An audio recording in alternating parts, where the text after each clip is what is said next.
नाची रे नाची रे। अभी आप सुन रहे हैं हंगामा रिकॉर्डिंग स्टूडियो की शानदार प्रस्तुति।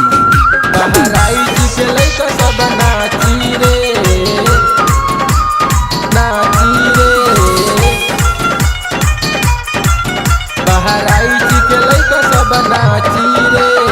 अंजलि डीजे के गाना बाजी रे। बहराइच के लइका सब नाची रे। अंजलि डीजे के गाना बाजी रे। बहराइच के लइका सब नाची रे। अगल बगल सब गोंडा के लइके, अगल बगल सब बसती के लइके, जेबी में हाथ धके ताकी रे ताकी रे। अंजलि डीजे के गाना बाजी रे। बहराइच के लइका सब नाची रे। अंजलि डीजे के गाना बाजी रे। बहराइच के लइका सब नाची रे नाची रे नाची रे। बहराइच के लइका सब नाची रे।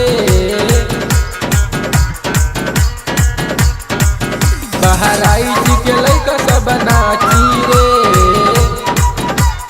नाची रे।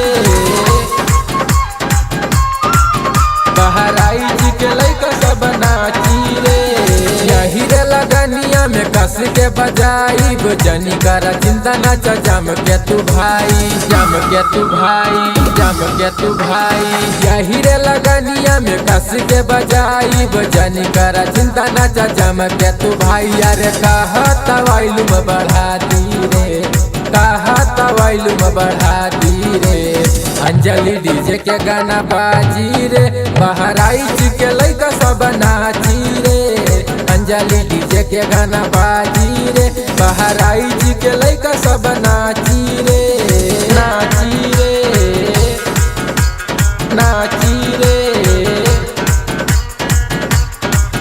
बहराइच के लइका सब नाची रे।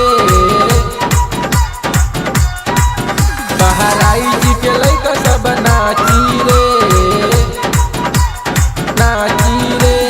गाजीपुर गुलहरिया हम रहील भाई, नाम यार बिंद सिन्हा ठोक के बताई ठोक के बताई ठोक के बताई। गाजीपुर गुलहरिया हम रहील भाई, नाम यार बिंद सिन्हा ठोक के बताई। कृपा राम बहराइच से मिलाती रे मिला कृपा राम बहराइच से मिलाती रे।